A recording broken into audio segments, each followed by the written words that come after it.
ನಮಸ್ಕಾರ. ಜಗತ್ತಿನಲ್ಲಿ ಹೊರಗಿನ ಶತ್ರುಗಳಿಗಿಂತ ನಿಮ್ಮ ಒಳಗಿರುವ ಶತ್ರುಗಳೇ ಹೆಚ್ಚು ಅಪಾಯಕಾರಿ.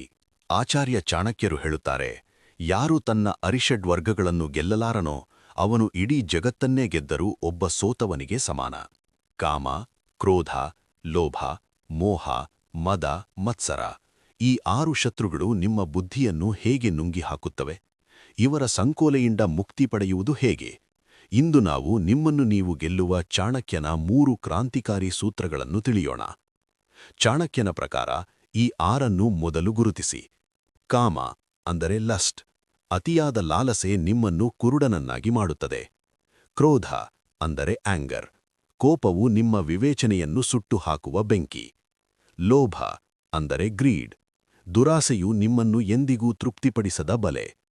ಮೋಹ ಅಂದರೆ ಅಟ್ಯಾಚ್ಮೆಂಟ್, ಅತಿಯಾದ ಅಂಟಿಕೊಳ್ಳುವಿಕೆ ನಿಮ್ಮನ್ನು ದುರ್ಬಲಗೊಳಿಸುತ್ತದೆ. ಮದ ಅಂದರೆ ಪ್ರೈಡ್, ಅಹಂಕಾರವು ನಿಮ್ಮ ಪತನದ ಮೊದಲ ಮೆಟ್ಟಿಲು. ಮತ್ಸರ ಅಂದರೆ ಜೆಲಸಿ, ಅಸೂಯೆಯು ನಿಮ್ಮ ನೆಮ್ಮದಿಯನ್ನು ಕಬಳಿಸುವ ವಿಷ.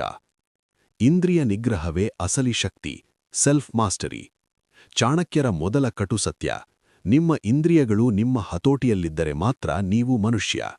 ಕಾಮ ಮತ್ತು ಕ್ರೋಧದ ಉದ್ವೇಗಕ್ಕೆ ಬಲಿಯಾಗುವವನು ಪ್ರಾಣಿಗೆ ಸಮಾನ. ಚಾಣಕ್ಯರು ಚಂದ್ರಗುಪ್ತನಿಗೆ ಮೊದಲು ಕಲಿಸಿದ್ದೇ ಮನಸ್ಸಿನ ಮೇಲೆ ಹತೋಟಿ. ಯಾವಾಗ ನೀವು ಈ 6 ಹಸಿದ ತೋಳುಗಳಿಗೆ ಆಹಾರ ನೀಡುವುದನ್ನು ನಿಲ್ಲಿಸುತ್ತೀರೋ ಅಂದೇ ಅವು ನಿಮ್ಮ ಮುಂದೆ ಸೋಲೊಪ್ಪುತ್ತವೆ. ಶಿಸ್ತುಬದ್ಧ ಜೀವನವೇ ಈ ಶತ್ರುಗಳಿಗೆ ಕೊಡಲಿಪಟ್ಟು. ಜ್ಞಾನ ಮತ್ತು ವಿವೇಕ, ನಾಲೆಡ್ಜ್ ಇಸ್ ದ ಶೀಲ್ಡ್. ಚಾಣಕ್ಯನ ಪ್ರಕಾರ ಅಜ್ಞಾನವೇ ಅರಿಷಡ್ವರ್ಗಗಳ ಆಹಾರ. ಲೋಭ ಮತ್ತು ಮತ್ಸರ ಹುಟ್ಟುವುದೇ ನಮ್ಮ ಅಜ್ಞಾನದಿಂದ. ಯಾವಾಗ ನೀವು ಜಗತ್ತಿನ ಸತ್ಯವನ್ನು ಅರಿತುಕೊಡುತ್ತೀರೋ ಆಗ ನನ್ನದು ಎಂಬ ಅಹಂಕಾರ ಅಂದರೆ ಮದ ಮತ್ತು ಇನ್ನೊಬ್ಬರನ್ನು ನೋಡಿ ಪಡುವ ಅಸೂಯೆ ಅಂದರೆ ಮತ್ಸರ ತಾನಾಗಿಯೇ ಮಾಯವಾಗುತ್ತದೆ. ದಿನವೂ ಆತ್ಮಾವಲೋಕನ ಮಾಡಿಕೊಳ್ಳಿ. ನಿಮ್ಮೊಳಗಿನ ಯಾವ ಶತ್ರು ಇಂದು ನಿಮ್ಮನ್ನು ಸೋಲಿಸಿದ ಎಂದು ಪ್ರಶ್ನಿಸಿಕೊಳ್ಳಿ. ಜ್ಞಾನದ ದೀಪ ಬೆಳಗಿದರೆ ಈ 6 ಶತ್ರುಗಳು ಕತ್ತಲೆಯಂತೆ ಮಾಯವಾಗುತ್ತಾರೆ.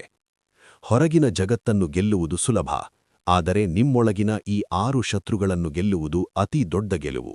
ಚಾಣಕ್ಯನ ಈ ನೀತಿಗಳು ನಿಮ್ಮನ್ನು ಒಬ್ಬ ಮಹಾನ್ ವ್ಯಕ್ತಿಯನ್ನಾಗಿ ರೂಪಿಸಲಿ. ನಿಮ್ಮೊಳಗೆ ಅತಿ ಹೆಚ್ಚು ಕಾಡಿತಿರುವ ಶತ್ರು ಯಾರು? ಕೋಪವೋ ಅಥವಾ ಅಸೂಯೆಯೋ? ಕಮೆಂಟ್ನಲ್ಲಿ ಪ್ರಾಮಾಣಿಕವಾಗಿ ತಿಳಿಸಿ.